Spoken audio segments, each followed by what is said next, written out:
pada sesi kali ini kita akan mempelajari tentang frekuensi absolut.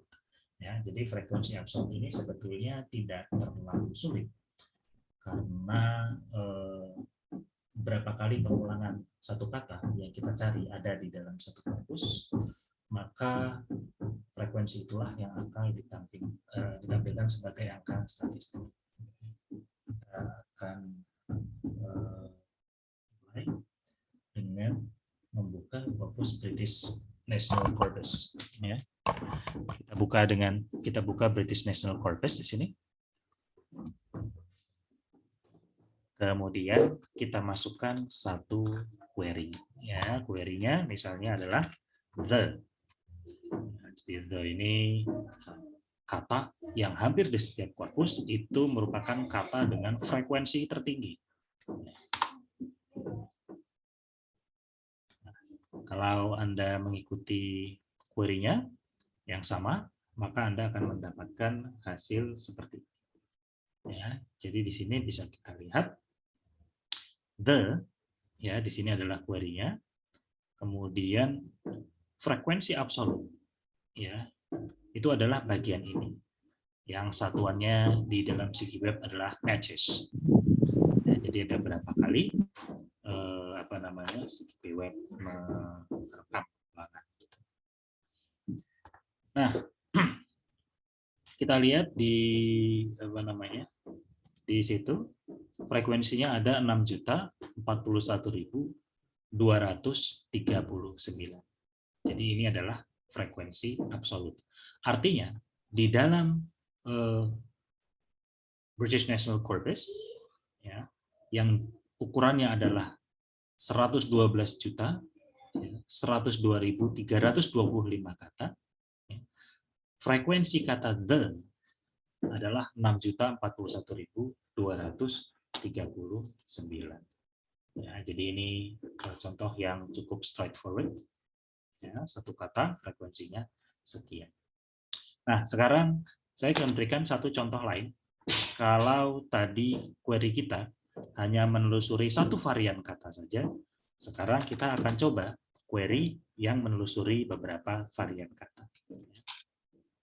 Tentu saja kita akan mulai dengan plus dulu. Ya, sudah kita bahas pada pertemuan-pertemuan sebelumnya bahwa plus ini adalah salah satu wildcard untuk merepresentasikan kata apa saja.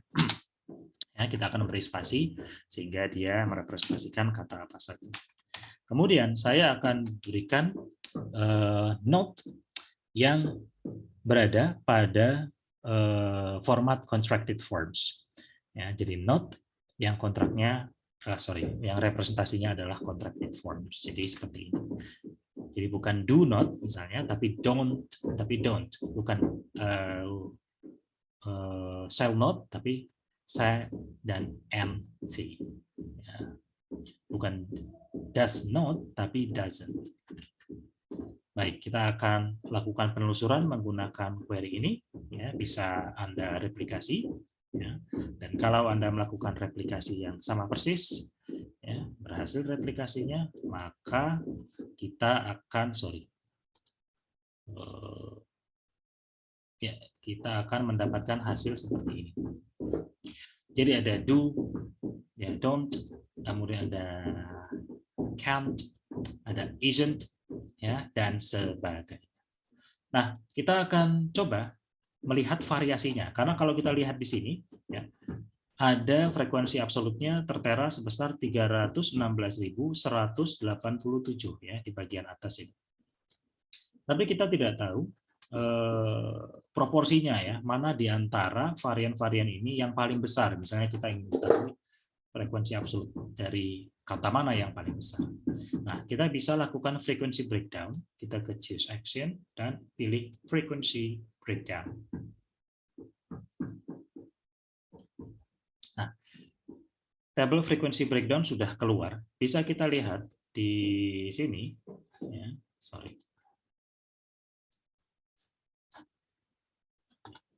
Bisa kita lihat di sini, ya, bahwa varian tertinggi dari query yang kita masukkan tadi adalah don't. dengan proporsi 29,57% dan frekuensi absolut. Jadi number of occurrences di sini merekam frekuensi absolut untuk setiap kata. Ya. Jadi dari total semua query 316.187 don't, ya, ini terekam sebanyak pengulangannya adalah 93.482 kali dan jumlah ini adalah 29,57%. Ya, proporsinya 29,57% dari total frekuensi absolut semua varian. Oke, saya ulangi lagi ya. Frekuensi absolut don't adalah 93.482 ya, dengan proporsi 29,57% dari 316.187 ya, total hasil penelusuran frekuensi absolut dari query plus dan and seperti ini. Nah, kita sudahi dulu untuk pembahasan mengenai frekuensi absolut di sini karena sebetulnya memang tidak terlalu sulit. Ya, jadi kita sudah bahas frekuensi absolut untuk satu kata tadi dan beberapa kata yang dilakukan dengan satu query. Ya, demikian tutorial kali ini. Jika ada pertanyaan silahkan cantumkan di kolom yang ada di bawah. Sampai bertemu di tutorial berikutnya.